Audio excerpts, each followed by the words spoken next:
Hello दोस्तों, तो कैसे हैं आप सभी। सबसे पहले तो आप सभी को नमस्कार, आदाब, सत श्री अकाल। वेलकम करता हूं आप सभी का फ्यूचर सर्वर पे गेट नॉलेज वाइडर। दोस्तों, आज हम लोग अपने बीआरएफ के दूसरे वीडियो में आ चुके हैं। इसके पहले वीडियो में मैंने अपने chapter 1 that is your sales of goods act 1930 इसके बारे में डिस्कशन किया था, जिसका लिंक या जिस वीडियो का लिंक मैंने डिस्क्रिप्शन बॉक्स में पिन कर दिया है। वहाँ से जाके आप उस वीडियो को देख सकते हैं, क्योंकि वो इंपॉर्टेंट है अगर आपको ये वीडियो देखना है या फिर इस वीडियो को समझना है तो। ठीक है, तो पहले जाइए उस वीडियो को देख के आइए, जिसका लिंक मैंने डिस्क्रिप्शन बॉक्स में पिन कर दिया है। आज दोस्तों लोग पढ़ने वाले हैं अपना chapter 3 that is your negotiable instrument act 1881, और इसके बारे में हम लोग इस वीडियो में डिस्कस करेंगे। तो चलिए बिना देर किए हुए वीडियो को स्टार्ट करते हैं। दोस्तों, तो आज हम समझने वाले हैं अपना chapter 3 that is your negotiable instrument act 1881। अगर बात करते हैं नेगोशिएबल इंस्ट्रूमेंट्स के बारे में, तो नेगोशिएबल इंस्ट्रूमेंट्स क्या होते हैं। तो पहली बात, नेगोशिएबल का मतलब क्या होता है। नेगोशिएबल का मतलब होता है transferable from one person to another in return for consideration, यानी कि किसी कंसिडरेशन के बदले में जब कोई चीज़ एक व्यक्ति से दूसरे व्यक्ति को ट्रांसफरेबल होता है, that is called your negotiable. उसी को हम लोग नेगोशिएबल कहते हैं। या फिर एक तरह का ये इंस्ट्रूमेंट होता है मीन्स।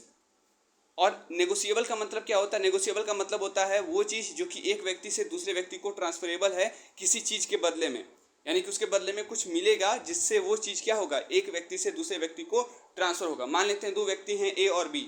ए बी को कुछ दे रहा है जिसके बदले में बी ए को कुछ दे रहा है। इट मीन्स कि उसमें नेगोशिएबिलिटी है। दूसरा वर्ड हमारे सामने जो आता है that is called instrument. Instrument का मतलब है written document by which a right is created in favour of some person. यहाँ पे इंस्ट्रूमेंट का मतलब है एक लिखित दस्तावेज जिसके द्वारा जो अधिकार है वो किसी व्यक्ति के फेवर में, किसी व्यक्ति के पक्ष में क्या होता है, क्रिएट होता है। इसलिए नेगोशिएबल इंस्ट्रूमेंट एक ऐसा दस्तावेज होता है या फिर एक ऐसा डॉक्यूमेंट होता है जो कि इंटाइटल करता है, जो कि एक व्यक्ति को इंटाइटल करता है to a sum of money, या फिर उसके पास अधिकार होता है एक सम ऑफ मनी को लेने का, एंड विच इज़ ट्रांसफरेबल, और जो कि ट्रांसफरेबल होता है एक व्यक्ति से दूसरे व्यक्ति को बाय मियर डिलीवरी, या तो केवल डिलीवरी के थ्रू या फिर इंडोर्समेंट और डिलीवरी दोनों के through. An instrument is negotiable instrument if it satisfies two condition. अगर ये दो कंडीशंस कोई इंस्ट्रूमेंट सेटिस्फाई कर देता है तो उसके अंदर नेगोशिएबिलिटी है, या फिर यूँ कहें तो वो इंस्ट्रूमेंट नेगोशिएबल इंस्ट्रूमेंट है। अब वो कौन से कंडीशन से या फिर कौन से कंडीशन को सेटिस्फाई करना जरूरी है। पहला कंडीशन है कि वो जो इंस्ट्रूमेंट है वो फ्रीली ट्रांसफरेबल होना चाहिए। कहने का मतलब है या तो डिलीवरी के थ्रू ट्रांसफरेबल हो या फिर इंडोर्समेंट और डिलीवरी के ट्रांसफरेबल हो by the custom of trade. And दूसरा कंडीशन ये फुलफिल करना होगा कि जो person who obtain it's in good faith and for value should get it free from all defects. वो पर्सन जो कि इसको ऑब्टेन कर रहा है अच्छे उद्देश्य से, and for value should get it from all defects, और उसको जितने भी वैल्यू हैं उस सारे वैल्यू उसको मिलने चाहिए, उसमें कोई भी डिफेक्ट नहीं होना चाहिए। And thus be entitled to recover the money, और जो भी पैसा उसका डूबा है उसको रिकवर करने का उसके पूरा अधिकार हो उस इंस्ट्रूमेंट के रूप में, इन हिज ऑन नेम, खुद के नाम पर, वो आपका नेगोशिएबल इंस्ट्रूमेंट कहलाएगा। तो ये दो कंडीशंस फुलफिल करना होगा अगर किसी इंस्ट्रूमेंट को नेगोशिएबल होना है तो। दूसरी अगर बात करें, दूसरे टॉपिक के बारे में बात अगर की जाए तो हमारा दूसरा टॉपिक है कि क्या एसेंशियल कैरेक्टरिस्टिक्स हैं नेगोशिएबल इंस्ट्रूमेंट के, या यूँ कहें तो नेगोशिएबल इंस्ट्रूमेंट्स के क्या मुख्य बातें हैं, या फिर एक नेगोशिएबल इंस्ट्रूमेंट में क्या क्या चीज़ें होती हैं। पहला चीज़ प्रॉपर्टी, यहाँ मैंने प्रॉपर्टी लिख दिया है, ये है आपका प्रॉपर्टी, पी है नॉट आर, प्रॉपर्टी। प्रॉपर्टी का मतलब अगर ध्यान दें तो एक नेगोशिएबल इंस्ट्रूमेंट, या यूँ कहें तो जो नेगोशिएबल इंस्ट्रूमेंट है इसके लिए डजंट मियरली गिव पोजीशन, या फिर यूँ कहें तो नेगोशिएबल इंस्ट्रूमेंट केवल आपको पोजीशन नहीं देता है बल्कि साथ साथ ये राइट टू प्रॉपर्टी भी देता है। अब ये राइट टू प्रॉपर्टी भी देता है, राइट ऑफ पोजीशन नहीं देता है। मतलब क्या है, राइट ऑफ पोजीशन कहने का मतलब है कि आपका लीगली उसके ऊपर कोई अधिकार नहीं है, बट राइट टू प्रॉपर्टी कहने का मतलब है कि आपका उसके ऊपर लीगली अधिकार है, या फिर आपका उस ऑब्जेक्ट पर लीगली अधिकार है, that is your right to property, या इसी को राइट ऑफ ऑनरशिप भी कहा जाता है। तो ये जो बिल ऑफ एक्सचेंज ये जो नेगोशिएबल इंस्ट्रूमेंट होता है ये बेसिकली आपको किस चीज़ का अधिकार देता है, राइट टू प्रॉपर्टी का अधिकार देता है, या यूँ कहें तो राइट टू ऑनरशिप का अधिकार देता है। दूसरे पॉइंट के बारे में अगर बात की जाए या इसकी एसेंशियल कैरेक्टरिस्टिक्स की बात की जाए तो वो है आपका फ्रीली ट्रांसफरेबल। अब ये क्या है, the property negotiable instrument passes from one person to another by delivery. जो प्रॉपर्टी होता है नेगोशिएबल इंस्ट्रूमेंट में वो एक व्यक्ति से दूसरे व्यक्ति को ट्रांसफरेबल होता है डिलीवरी के थ्रू। अगर इंस्ट्रूमेंट बियरर को ट्रांसफरेबल है तो डिलीवरी के थ्रू होगा। अगर and by endorsement and delivery if it is payable to order. अच्छा, ये ऑर्डर और बियरर का मतलब क्या होता है? बियरर का मतलब जो उसको धारण किए हुए है, जो होल्डर, जो रियल होल्डर है उस नेगोशिएबल इंस्ट्रूमेंट का, that is your holder. And order का मतलब कि वो भी जो रियल होल्डर है वो किसी दूसरे व्यक्ति को वो क्या कर दिया है, नेगोशिएबल इंस्ट्रूमेंट इंडोर्स कर दिया है। तो जिस व्यक्ति का उस पर नाम लिखा रहता है वो उसका ऑर्डरर होता है, मतलब कि उसको वो पैसे मिलेंगे, ना कि होल्डर को मिलेंगे, ठीक है, या फिर ना कि बियरर को मिलेंगे। Real holder is your bearer and the person to whom the holder endorse that negotiable instrument, that person will be called order. तो ये कहलाता है ऑर्डर।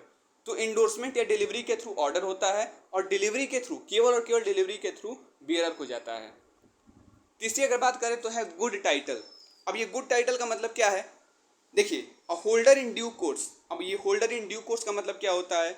एक ऐसा व्यक्ति जो कि बोनाफाइड ट्रांसफरी होता है। अब ये बोनाफाइड ट्रांसफरी क्या होता है?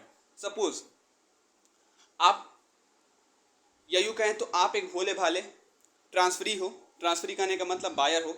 आपको ये नहीं पता है कि जिस प्रॉपर्टी को मैं खरीद रहा हूँ उस प्रॉपर्टी पे पहले से ही किसी दूसरे व्यक्ति का क्लेम है, और जिस व्यक्ति से खरीद रहे हो वो व्यक्ति आपको दे भी दे रहा है बिना ये सारी चीज़ें बताए हुए। यानी कि आप एक तरीके से बोनाफाइड ट्रांसफर हो, आपको उसके बारे में कुछ जानकारी नहीं है कि भाई जिस चीज़ को भी, जिस प्रॉपर्टी को मैं पहले खरीद रहा हूँ उस पर पहले से एक क्लेम चल रहा है, तो आप उसके बोनाफाइड ट्रांसफरी हो। तो इससे उसका टाइटल जो है गुड नहीं, बैड है। लेकिन यहाँ पे जो है होता क्या है कि ये बिल, या यूँ कहें तो नेगोशिएबल इंस्ट्रूमेंट, यहाँ पे जिसकी बात की जा रही है, जो भी नेगोशिएबल इंस्ट्रूमेंट्स होते हैं उनमें बैड टाइटल नहीं होता है, गुड टाइटल होता है। अगर थर्ड पार्टी का उसके ऊपर क्लेम है तभी इसका टाइटल हमेशा क्या रहता है, गुड ही रहता है। Gets a good title even if the transferor had the defective title. यानी कि अगर ट्रांसफरर का डिफेक्टिव टाइटल है तब भी इसका टाइटल जो रहेगा नेगोशिएबल इंस्ट्रूमेंट का वो हमेशा गुड ही रहेगा, अच्छा खासा ही रहेगा। चौथे कैरेक्टरिस्टिक्स की अगर बात की जाए तो वो है राइट टू सी।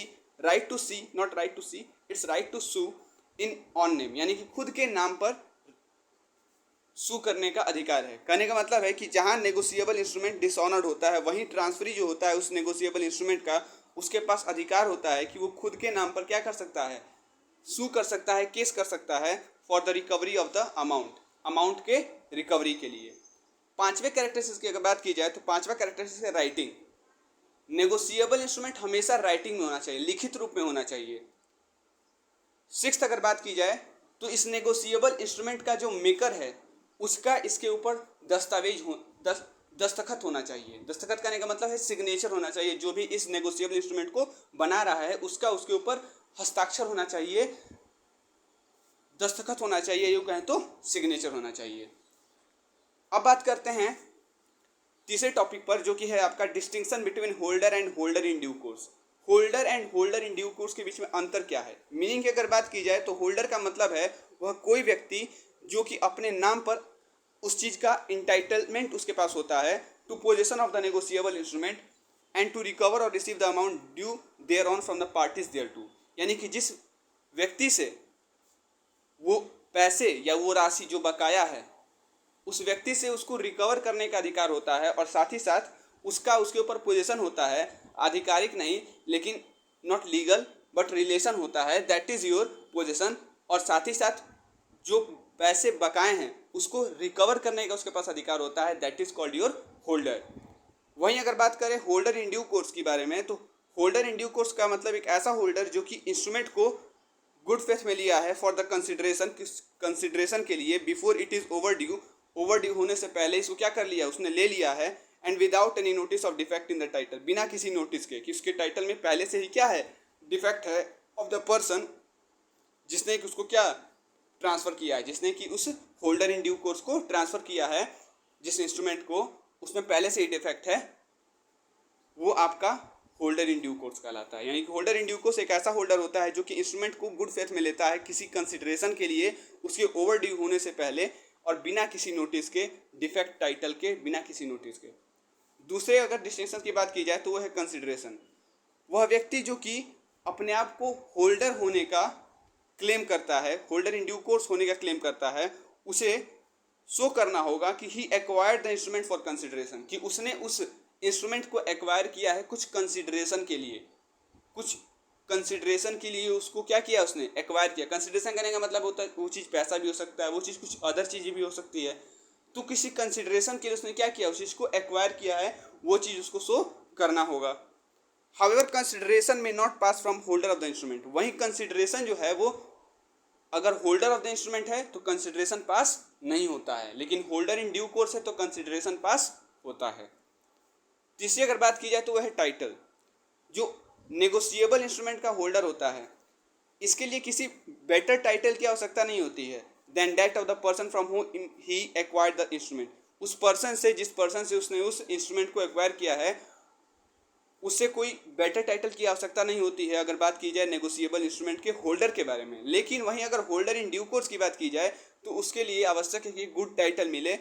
अगर वहाँ पे कोई डिफेक्ट है टाइटल में, तभी अगर गुड टाइटल मिलना जरूरी है in the case of holder in due course. इसलिए मैंने यहाँ पे बताया भी था आपको इस पॉइंट में, फ्री यहाँ मैंने बताया था गुड टाइटल में कि होल्डर इन ड्यू कोर्स में क्या होता है, ये केस गुड टाइटल का हो जाता है, लेकिन होल्डर इन ड्यू कोर्स नहीं है तो वहाँ पे गुड टाइटल नहीं होता है। ठीक है, ये चीज़ हो गया। आगे अगर बात की जाए तो holder in due course can sue all the prior parties to negotiable instrument. Holder in due course जो है वो जितने भी पहले के पार्टीज हैं उन पर सू कर सकता है, कहने का मतलब है केस कर सकता है, यानी कि पहले के जो पार्टीज हैं उन पर केस कर सकता है until the instrument is duly satisfied. जब तक इंस्ट्रूमेंट सेटिस्फाइड नहीं हो जाता तब तक वो उस पर क्या कर सकता है, प्रेयर पार्टीज पर केस कर सकता है। जबकि होल्डर ऑफ द इंस्ट्रूमेंट जो है can enforce it against the person who signed it. जिस पर्सन ने उस पर साइन किया है कि उसी के अगेंस्ट वो क्या कर सकता है, इन्फोर्स कर सकता है, यूँ कहें तो सू कर सकता है। And also against the transferor from home he obtained it, और साथ ही साथ उस ट्रांसफर के अगेंस्ट भी जिससे कि उसने उस इंस्ट्रूमेंट को ऑब्टेन किया है। पांचवें पॉइंट की अगर बात करें तो वह है maturity. A person will be holder in due course only if, एक person holder in due course केवल तभी होगा अगर वो एक्वायर करता है इंस्ट्रूमेंट को, amount mention in it become payable. जो भी राशि उसमें मतलब कि इंक्लूडेड है किसमें, नेगोशिएबल इंस्ट्रूमेंट में, उस राशि के पेएबल होने से पहले अगर उसको एक्वायर कर लेता है तो वो होल्डर इन ड्यू कोर्स है। लेकिन होल्डर की अगर बात करें तो ये इंस्ट्रूमेंट को पेमेंट ड्यू होने के बाद भी क्या कर सकता है, पेमेंट ड्यू होने के बाद भी एक्वायर कर सकता है after it has become due for payment. मतलब कि इसके पेमेंट ड्यू होने के बाद भी क्या कर सकता है, एक्वायर कर सकता है। कौन, होल्डर। लेकिन होल्डर इन ड्यू कोर्स उसके पेमेंट होने से पहले या पेएबल होने से पहले वो क्या कर लेता है, उसको एक्वायर कर लेता है। अब बात करते हैं अपने नेक्स्ट टॉपिक पर, that is your promissory note. Promissory notes क्या होते हैं? प्रोमिसरी नोट अपने आप में एक ऐसा डेट इंस्ट्रूमेंट होता है जो कि लिखित कमिटमेंट लेता है एक पार्टी के द्वारा, द नोट्स इशूअर या फिर maker, to another party a specific amount of money, एक स्पेसिफिक अमाउंट ऑफ मनी, या तो इमीडिएटली या फिर किसी लेटर डेट पर, या तो तुरंत होगा या फिर किसी भविष्य में आने वाले तारीख में होगा। Promissory note typically allow the businesses, promissory note आमतौर पर बड़े बड़े व्यवसायों को, लोगों को ये अलाउ करते हैं कि वो फंडिंग जो है वो अदर बैंक से क्या करें, फंडिंग जो है वो अदर बैंक्स या फिर यूँ कहें तो बैंक्स के अलावा भी उनके पास बहुत सोर्सेज हैं फंडिंग के। ये प्रोमिसरी नोट क्या करता है, सारे बिजनेसेस को और साथ ही साथ बहुत सारे लोगों को क्या करता है, अवेयर करता है या इंश्योर कराता है या फिर यूँ कहें तो अलाउ करता है कि आप लोगों के पास केवल एक ही सोर्स नहीं है बैंक की, बैंक से ही लोन ले, बैंक और भी सोर्सेज हैं। प्रोमिसरी नोट हुआ जिस तरीके से। तीसरे पॉइंट की अगर बात करें तो प्रोमिसरी नोट एक लीगल डॉक्यूमेंट होता है जो कि टर्म्स ऑफ लोन को आउटलाइन करता है और एक बोरोवर को क्या करता है, बांधता है कि वो रिपे करे quantity of money to a lender within a certain time frame. मतलब कि निश्चित समय काल के अंतर्गत वो क्या करे, लेंडर को रिपे करे। इससे क्या कर देता है, लेंडर को रिपे कर दे अमाउंट, किसको बांधता है, ये बोरोवर को बांधता है। किस लिए कि वो एक सर्टेन टाइम पीरियड के विद इन क्या करे, लेंडर को पेमेंट करे। कौन करता है, promissory note. Parties to a promissory note, कौन कौन सी पार्टीज होती हैं प्रोमिसरी नोट में? तो पहला होता है मेकर और ड्रॉवर। अब ये मेकर और ड्रॉवर कौन होता है, ये वो व्यक्ति होता है जो कि प्रोमिसरी नोट को in which he promises to pay another person a fix sum of money, ये वो व्यक्ति होता है जो कि प्रोमिसरी नोट क्या करता है, बनाता है, इन विच जिसमें कि वो प्रॉमिस करता है कि वो दूसरे व्यक्ति को क्या करेगा, फिक्स्ड सम ऑफ मनी पे करेगा। दूसरा होता है पेई। पेई कौन होता है, the person who has to receive, वो व्यक्ति जिसको पेमेंट क्या करना होता है, रिसीव करना होता है। जिसको पेमेंट करना होता है उसे ड्रॉवर या फिर मेकर कहते हैं, जिसको पेमेंट रिसीव करना होता है उसको हम लोग पेई कहते हैं। तीसरी अगर बात की जाए पार्टी की तो वो है आपका होल्डर, यानी कुल मिला के 5 पार्टीज होती हैं इन the case of promissory note. पहला मेकर, दूसरा पेई, तीसरा होल्डर, चौथा इंडोर्सर एंड लास्ट इंडोर्सी।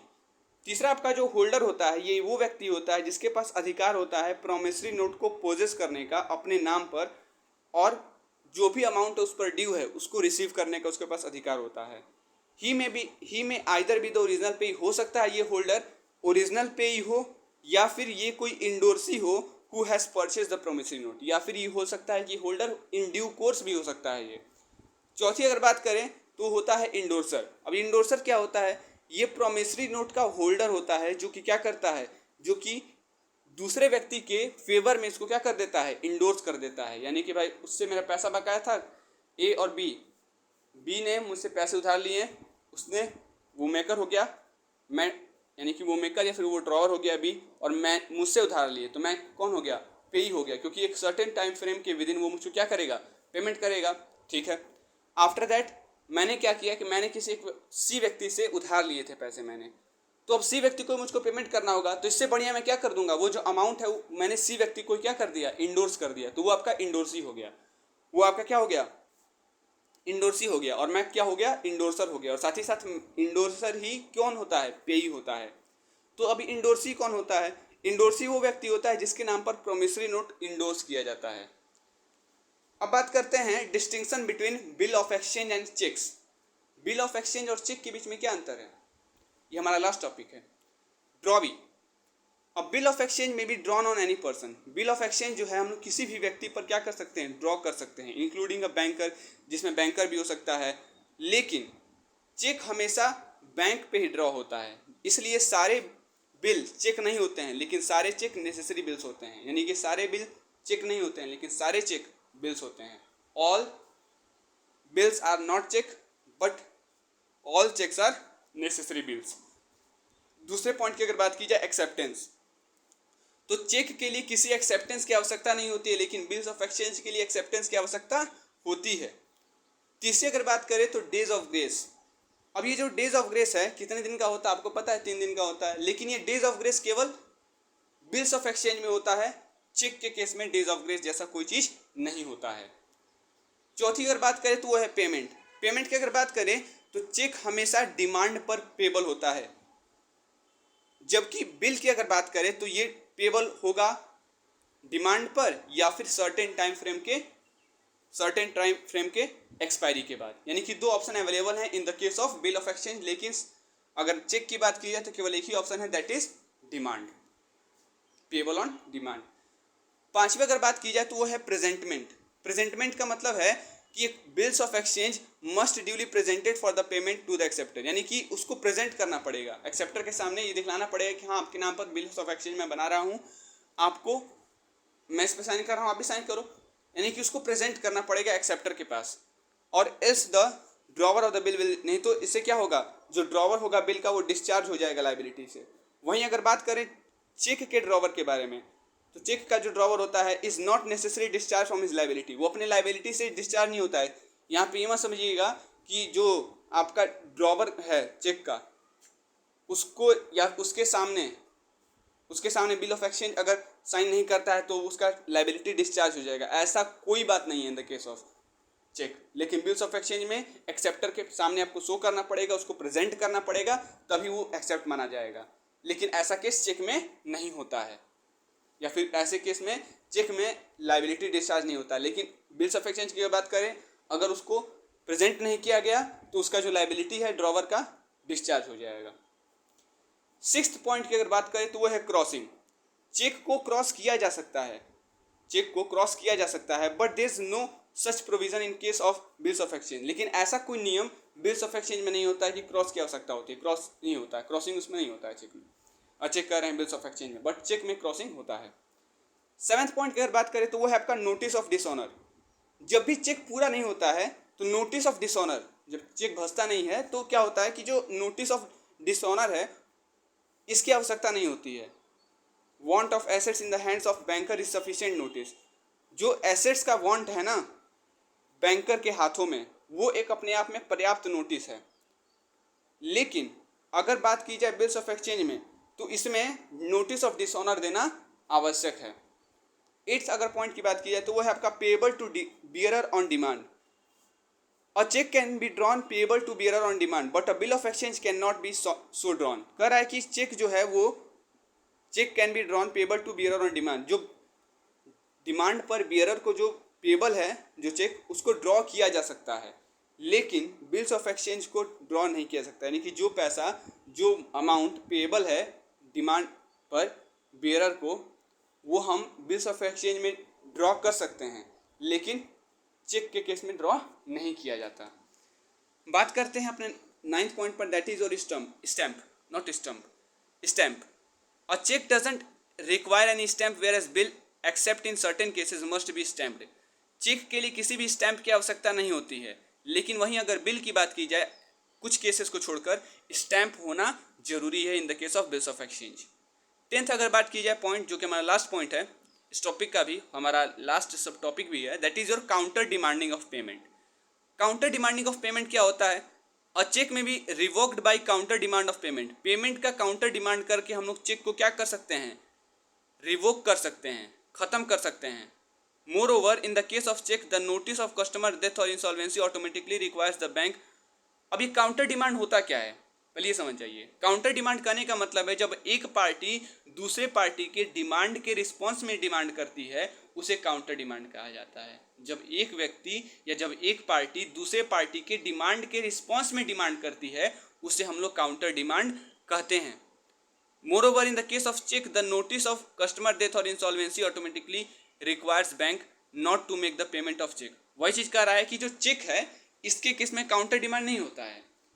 मतलब ऐसा नहीं होता है कि बैंक उधर से पैसा मांगे, कहे कि मेरा जो बकाया था लोन भाई वो पेमेंट करो अब, तो आप इधर से कहोगे नहीं मैं पेमेंट तभी करूँगा जब आप ऐसा करोगे, पिटाओगे भी, ठीक है। ऐसा कुछ नहीं होता है बैंक के केस में। लेकिन बिल्स ऑफ एक्सचेंज में हो सकता है ऐसा केस। मतलब बिल्स ऑफ एक्सचेंज में जो पेमेंट ऑफ बिल होता है, however can not be counter demanded. यानी कि चेक में नोटिस ऑफ कस्टमर या फिर revoked by counter demand of payment, payment के काउंटर डिमांड पर चेक को हम लोग रिवोक कर सकते हैं। Moreover in the case of cheque the notice of customer death और insolvency automatically requires the bank की पेमेंट ना करे चेक का। The payment of bill however can not be counter demanded. लेकिन जो पेमेंट होता है बिल का, इसको हम लोग काउंटर डिमांड नहीं कर सकते हैं, लेकिन पेमेंट ऑफ चेक को काउंटर डिमांड किया जा सकता है। तो ये कुछ पॉइंट्स हैं regarding distinction between bills of exchange and cheques. Total 10 points हैं। इन सारे लेक्चर्स का जो मैं पीडीएफ है, मैं अपने टेलीग्राम चैनल पे डालता हूँ, डेट इज़ फ्यूचर सर्वर। वहाँ से जाके आप हमारे इस पीडीएफ को देख सकते हैं, समझ सकते हैं, रिवाइज कर सकते हैं जितनी भी चीज़ें मैंने आज पढ़ाई आपको इस लेक्चर में। उम्मीद है ये सारी बातें आपको समझ में आ गई होंगी regarding this chapter, that is your negotiable instrument act 1881।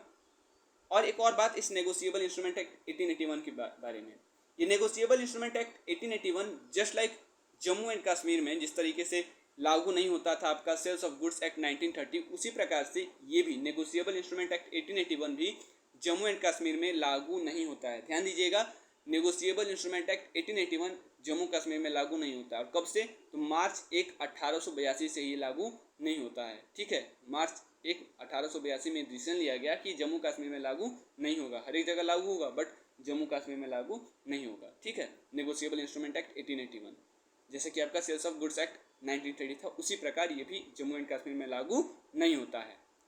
तो ये कुछ पॉइंट था, ये कुछ एक मेन पॉइंट था जिसको मैंने छोड़ दिया था, अभी मैं बता रहा हूँ, ध्यान दीजिएगा और नोट कर लीजिएगा।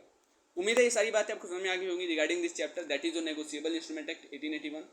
तब तक के लिए बने रहिए फ्यूचर सर्वर के साथ, रेगुलर मनी राइडर। और अभी तक आपने हमारे टेलीग्राम चैनल को ज्वाइन नहीं किया तो जाइए टेलीग्राम चैनल को ज्वाइन कीजिए, जिसका लिंक मैंने डिस्क्रिप्शन बॉक्स में पिन कर दिया है। वहाँ से जाके आप हमारे टेलीग्राम चैनल को ज्वाइन कर सकते हैं। सो तब तक के लिए बने रहिए फ्यूचर सर्वर के साथ, रेगुलर नॉलेज राइडर। तब तक के लिए आप सभी को हमारी टीम की तरफ से, फ्यूचर सर्वर टीम की तरफ से धन्यवाद।